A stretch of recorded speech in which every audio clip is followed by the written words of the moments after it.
கர்த்தர் நாமத்திற்கு ஸ்தோத்திரம். நீங்கள் பார்த்து கொண்டிருப்பது நமது ஏஎம்எம் சபையின் கிளை சபையான காட்டாவூர் சபையில் நடைபெற்ற விபிஎஸ் செலிப்ரேஷன். இந்த பகுதியில் நடைபெறுகின்ற ஊழியத்திற்காகவும் நமது ஊழியர்களுக்காகவும் மற்றும் இந்த விபிஎஸ்ஸில் கலந்து கொண்ட பிள்ளைகளுக்காகவும் நீங்கள் ஜெபித்துக் கொள்ளுங்கள். கர்த்தர் தாமே உங்களை ஆசீர்வதிப்பாராக.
மாட்டிக்கொள்ளாதே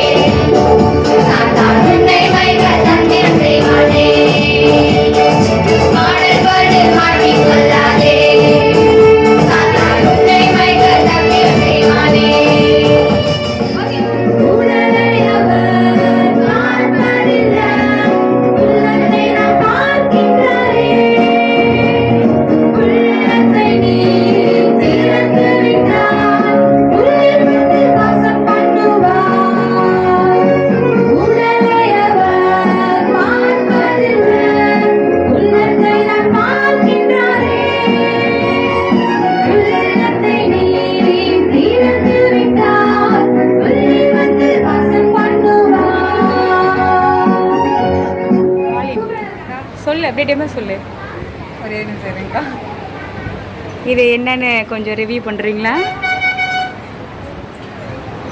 நாகமான் வந்து யோர்தா நதியில் 7 தடவை முங்குவான். 1 2 3 4 5 6 6th டைம் முங்கி வெளியில் வரும்போது சுத்தமான மனுஷனாக வெளியில் வருவான். அவன் குஷ்டரோகம் எல்லாம் போயிட்டு. அப்படியே இது என்ன ஆலயத்தை நோக்கி நமக்கு எந்த கஷ்டம் வந்தாலும் முதல்ல ஆலயத்தை நோக்கி நம்மளோட வேண்டுதல் சொல்லும் போது ஆண்டவர் அதை நமக்கு நிறைவேற்றி தருவார். ஏஎம்எம் சர்ச் நோக்கி ஜெபம் பண்றாங்க. இவங்க யாரு? லோத்தோட மனைவியா? லோத்தோட மனைவி வந்து திரும்பி பார்த்ததுனால அப்படியே உப்பு தூணாயிட்டாங்க. ஓகே. இவங்க சாத்ராக் மேஷாக். நீ சொல்லணும். ஆமா, நீங்க தான் சொல்லணும். சாத்ராக் மேஷாக் ஆபேத்நேகோ வந்து அந்த அக்னி ஜுவாலைக்குள்ள போட்ட உடனே அதுக்குள்ள போட்டாலும் 4வதா தேவன் அவங்களோட இருந்து அவங்களை அந்த தீங்குல இருந்து காப்பாத்தினார். ஹல்லேலூயா. சோத்தரிக்கிறோம் ஆண்டவரே. இந்த மாலை வேலைக்காக கொடான கொடி சோத்தரிக்கிறோம். இந்த நேரத்தை கர்த்தர் பொறுப்படுத்திக் கொள்ளுங்க ஆண்டவரே. என் தேவன் உறுதுணையா இருந்து நடத்தி கொடுத்ததுக்காக சோத்தரிக்கிறோம். கர்த்தர் பொறுப்படுத்திக் கொள்ளுங்க. ஆசீர்வதிங்க. இயேசு நாம் ஜீவனுள்ள பிதாவே.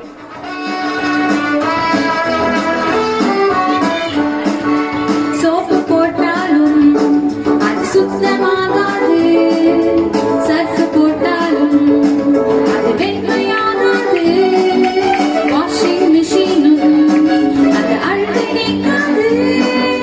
பாவ அழுக்கு பாவ அழுக்கு பாவ அழுக்கு பாவ அழுக்கு பாவ அழுக்கு பாவ அழுக்கு. இயேசுவின் ரத்தம் தான் அது அழுக்கை நீக்கிடும். இயேசுவின் வார்த்தை தான் பரிசுத்தமாக்கிடும். பரிசுத்த வசனம் தான் பரலோகம் சேர்த்திடும். புதிய வாழ்வு புதிய வாழ்வு புதிய வாழ்வு புதிய வாழ்வு புதிய வாழ்வு புதிய வாழ்வு. மாலை வணக்கம். நான் இப்போது கூற வந்துள்ளது மனப்பாட வசனம். ஆகையால் மேகம் போன்ற இத்தனை திரளான சாட்சிகள் நம்மை சுற்றி சூழ்ந்து கொண்டிருக்கிற பாரமான யாவற்றையும் நம்மை சுற்றி நெருங்கி நிற்கிற பாவங்களையும் தள்ளிவிட்டு விசுவாசத்தை துவக்குகிறவரும் முடிக்கிறவருமாக இருக்கிற இயேசுவை நோக்கி நமக்கு நியமித்திருக்கிற ஓட்டத்தில் பொறுமையோடு ஓடக்கடவும். எபிரேயர் 12:1. எபிரேயர் 12:1. ஆகையால் மேகம் போன்ற இத்தனை திரளான சாட்சிகளை நம்மை சுற்றி சூழ்ந்து கொண்டிருக்கிற பாரமான யாவற்றையும் நம்மை நெருங்கி நிற்கிற பாவத்தையும் தள்ளிவிட்டு விசுவாசத்தில் துடிக்கிறோமாய் முடிக்கிறோமாய் இருக்கிற இயேசுவை நோக்கி நமக்கு நியமித்திருக்கிற ஓட்டத்தை பொறுமையோடு ஓடக்கடவும். 6. ஒருவரோடு ஒருவர் ஏக சிந்தை உள்ளவர்களாய் இருங்கள். மேட்டுமையானவரை சிந்தியாமல் தாழ்மை உள்ளவருக்கு இணங்குங்கள். உங்களையே புத்திமான் என்று எண்ணாது இருங்கள். ஆகையால் மேகம் போன்ற இத்தனை திரளான சாட்சிகள் நம்மை சூழ்ந்து கொண்டிருக்கிற பாரமான யாவற்றையும் நமது நெருங்கி நிற்கின்ற பாவத்தையும் தள்ளிவிட்டு விசுவாசத்தை துவக்குகின்றவரும் முடிக்குகின்றவருமாகிற இயேசுவை நோக்கி நமக்கு நியமித்திருக்கிற ஓட்டத்தில் பொறுமையோடு ஓடக்கடவும். எபிரேயர் 12:1. ரோமர் 12:16. ஒருவருக்கொருவர் ஏக சிந்தையுள்ளவர்களால் இருங்கள். மேன்மையானவர்களை சிந்தையாமல் தாழ்மையானவர்கள் இன்னும் உங்களையே புத்திமான் என்று எண்ணாதீர்கள். தேங்க்யூ.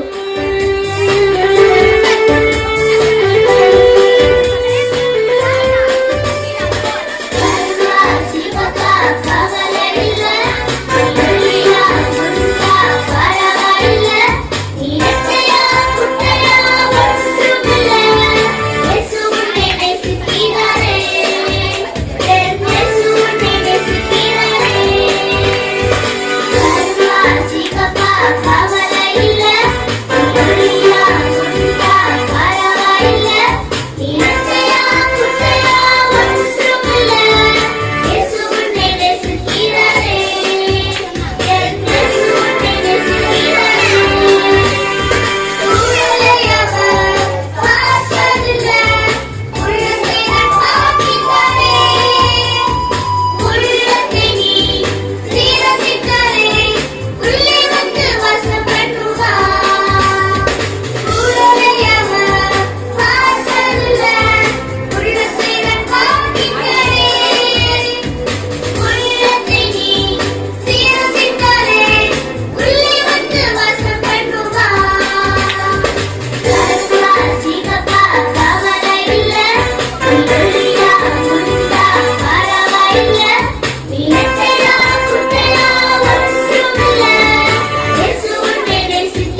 பொல்லாங்காய் தோன்றுகிற எல்லாவற்றை விட்டு பூமியை உழவில் அல்ல மேலாண்மை நாடுங்கள். கர்த்தருக்கு முன்பாக தாழ்மைப்படுங்கள், அப்பொழுது அவர் உங்களை உயர்த்துவார். யாக்கோபு 4:10.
மறைக்கிறவன் வாழ்வடையவே மாட்டான், அவைகளை அறிக்கை செய்து விட்டு விடுகிறவனோ இரக்கம் பெறுவான். நீதிமொழிகள் 28:13.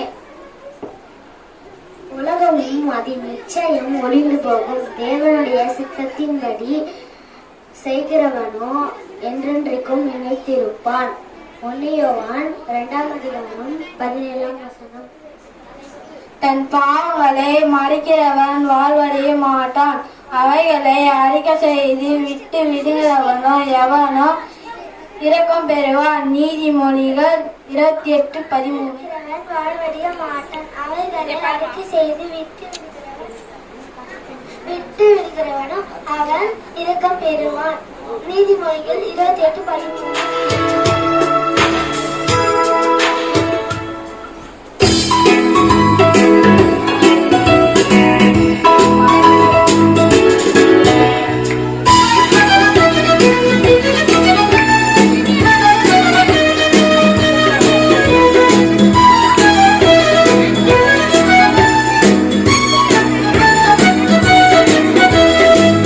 உயர போனாலும் உப்பரிக்கையில் நின்றாலும் தேவனை மறவாதே தம்பி. உயர உயர போனாலும் ஒப்பரிக்கையில் நின்றாலும் தேவனை மறவாதே தங்கை. தாழ்மைப்படு மேன்மை அடைவாய், தூய்மையாயிரு வெற்றி பெறுவாய். தாழ்மைப்படு மேன்மை அடைவாய், தூய்மையாயிரு வெற்றி பெறுவாய். உயர உயர போனாலும் ஒப்பரிக்கையில் நின்றாலும் தேவனை மறவாதே தம்பி. உயர உயர போனாலும் உப்பரிக்கையில் நின்றாலும் தேவனை மறவாதே தங்கை. வசனத்தால் ஜெயித்தாரே வானவரை அவர் வழியே சென்று கிரீடம் பெறுவாய். வசனத்தால் ஜெயித்தாரே வானவரை அவர் வழியே சென்று கிரீடம் பெறுவாய். அனுதினமும் ஆனந்தமே ஆஹா ஆஹா ஓஹோ ஓஹோ லா லா லா லா. லோத் சோதோமை விட்டு வெளியேறுதல். சோதோம்னு ஒரு நாடு இருந்துச்சாம். அந்த நாட்டுல இருக்கிற மக்கள் எல்லாருமே ரொம்ப பாவம் செஞ்சாங்களாம். அதுலயும் ரொம்ப நல்லவரா ஏசப்பாக்கு ரொம்ப பிரியமா இருந்தது லோத்துன்றவர் மட்டும்தானா. அதனால ஏசப்பா என்ன பண்ணாரு, 2 தூதர்களை இந்த ஊர் ரொம்ப பாவம் பண்ணிருக்கு, அதனால நீங்க போங்கன்ட்டு அவங்கள அனுப்பிச்சு விட்டாங்க. அவரை லோத் 2 தூதர்களையும் பார்த்த உடனே முட்டி போட்டு தலை வணங்கினாராம். உடனே அவங்க வீட்டுக்கு கூட்டிட்டு போயிட்டு புளிப்பில்லாத அப்பம் சுட்டு கொடுத்தாராம். சுட்டு கொடுத்தா நைட் ஆயிடுச்சா. நைட்டு சோதம் நாட்டு மக்கள் எல்லாருக்குமே தெரிஞ்சிச்சா. சோதம் நாட்டு மக்கள் என்ன பண்ணாங்க, அவங்க வீட்டை சுத்தி நின்று லோத் வெளியே வான்னு சொன்னாங்களாம். அவர் லோத் உடனே வெளியே உங்க வீட்டுக்கு 2 பேர் வந்துக்கிறாங்களே அவங்கள வெளியே வர சொல்லிட்டு அந்த சோதம் நாட்டு மக்கள் சொன்னாங்களாம். ஆனா லோத் நான் சொன்னாரா, அவங்க 2 பேரும் எங்க சொந்தக்காரியை என்னை பார்க்கறதுக்கோசம் தான் அவங்க வந்திருக்கிறாங்கன்னு சொன்னாங்க. அவங்க என்ன சொல்லியும் அவங்க கேட்கலையா. அதனால லோத் உள்ள அமைச்சிட்டு 2 தூதர்களும் வெளியே வந்தோடனையும் யாருக்குமே கண்ணு தெரியாது போச்சான். கண்ணு தெரியாது போனதுனால அவங்களுக்கு சண்டையும் போட முடியும். அப்போ தூதர்கள் எல்லாம் சொன்னாலாம், நீ உடனே உன் மூட்டை முடிச்செல்லாம் கட்டு, நம்ம உடனே போயே ஆகணும், இந்த ஊரை விட்டு ஏசப்பா அழிக்க போறாருன்னு சொன்னாராம். ஆனா அந்த லோத் என்ன பண்ணாரா, இந்த மூட்டையை முடிச்சு நான் கட்டுறேன்னு சொல்லி ரொம்ப லேட் பண்ணாங்களாம். அப்போ ஏசப்பாவுக்கு ரொம்ப 2 தூதர்களுக்கும் ரொம்ப கோவம் வந்துச்சான். அதனால அவன் 2 கையும் பிடிச்சி தூக்கின்னு வரும்போது அவங்க மனைவியும் இருந்தாங்களாம். அவங்க மனைவியும் வெளியே கூட்டிட்டு வரும்போது 3 கட்டளை இட்டாங்களாம். நீ இந்த வீட்டை விட்டு ஓடினா, இந்த வீட்டை விட்டு போகும்போது இந்த வீட்டை நீ திரும்பி பார்க்க கூடாது, திரும்பி பார்த்தீங்கன்னா உப்பு தூண் ஆயிடும்னு சொன்னாங்களாம். அதனால லோத் என்ன பண்ணாரு, திரும்பி பார்க்காத பண்ணாரா. லோத்தோட மனைவி என்ன பண்ணாங்களா, திரும்பி பார்த்ததுனால அவங்க அதே இடத்துல உப்பு தூண் ஆயிட்டாங்க. உப்பு தூண் ஆயிட்ட பிறகு அவங்க எல்லாம் போயிட்டாங்க. அவங்க போன உடனேயுமே ஏசப்பா அந்த ஊரை அழிச்சிட்டாரு. இப்போ லோத் அந்த பாவம் செய்யற இடத்துல இருந்து வெளியே வந்ததுனால ஏசப்பா அவங்கள காப்பாத்தினாரு. நம்மளும் பாவம் செய்யற இடத்துல இருந்து வெளியே வந்தோம்னா நம்மளையும் காப்பாத்துவாங்க.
ஃபங்க்ஷனுக்கு போக சொல்லலாம். அங்க இருக்கிறவங்களா பாப்பாவே இல்லைன்னு சொல்லுவாங்களாம். அதை நினைச்சு ரொம்ப கஷ்டப்படுவானா. அதே மாதிரி வீட்டுல இருக்கிறவங்களும் சொல்ல ஆரம்பிச்சுட்டாங்களா பாப்பாவே இல்லைன்ட்டு. அவர் ரொம்ப வருத்தப்பட்டு குடுகுன்னு ஓடி சபையில போயிட்டு முட்டி போட்டு அழுதுனே ஜாமனானா. அப்ப ஏலி தாத்தா நேத்துக்கு தண்ணியா குடிச்சிட்டு இருக்க, நேத்துக்கு இவ்வளவு நேரம் பண்ணிட்டே இருக்க கேட்டாராம். நான் தண்ணி குடிக்கல, ஏசப்பா காலைல கேக்குற வரையும் நான் இப்படியேதான் பண்ணிட்டு இருப்பேன் சொல்லிட்டு போயிட்டாராம். அவங்க போயிட்டாங்களா, சந்தோஷமா போனாங்களாம். அதுக்கப்புறம் 1 மாசம் கழிச்சு அவங்களுக்கு ஆண் பொறுப்பா பிறந்துச்சான்.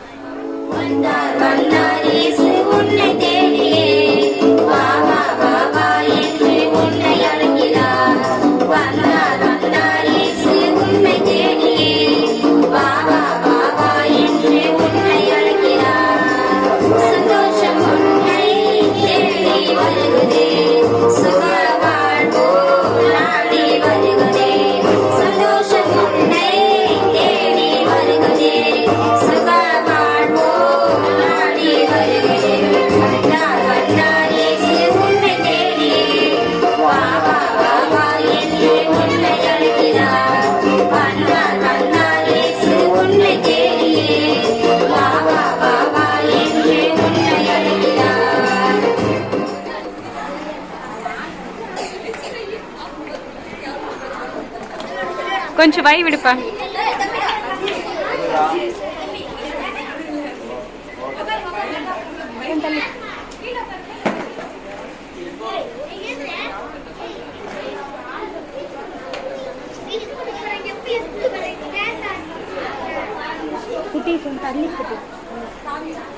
ரொம்ப சந்தோஷம். நீங்க இந்த 4 நாள்ல அருமையா பண்ணிருக்கீங்க. நல்ல ஸ்டோரி டெல்லிங், மெமரி வர்சஸ், நாடகம், டான்ஸ் எல்லாம் ரொம்ப அருமையா இருந்தது. சந்தோஷம். டீச்சர் 4 பேரும் மற்றும் பொறுப்பாளர் பாலின் அவர்களும் நல்ல முயற்சி உங்களுக்கு எடுத்திருக்கிறார்கள். நீங்கள் தொடர்ந்து வருவீர்களானால், தொடர்ந்து வந்தீங்கன்னா ரொம்ப பிரைட்டா இருப்பீங்க. ஏன்னா திறமையான ஒரு பிள்ளைகளா இருக்கிறீங்க, நல்ல பிள்ளைகளாவும் இருக்கிறீங்க. நீங்க தொடர்ந்து சண்டேல இங்க சண்டே கிளாஸ்க்கு வந்தீங்கன்னா நீங்க ரொம்ப பெரிய லெவல்ல வந்துருவீங்க. யாரெல்லாம் சண்டே சண்டே வரேன்றீங்க கை தூக்கி பார்க்கலாம். Right, very good, very good. புது பிள்ளைங்க. Right, very good. ரொம்ப சந்தோஷம். சரி, இங்க யாரெல்லாம் நீங்க வந்து டாக்டர், இன்ஜினியர், கலெக்டர், போலீஸ் ஆபீசரா போறீங்க கை தூக்குங்க பார்க்கலாம். ஏம் இருக்கிறவங்க கை தூக்குங்க. என்ன ஏம்? என்ன ஆக போற? போலீஸ் நீ, கலெக்டர் நீ,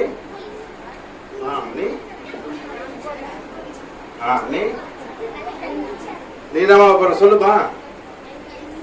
ஓ, ஐபிஎஸ் போலீஸ் ஆபீசர். பரவாயில்ல. நீ என்ன ஆக போற?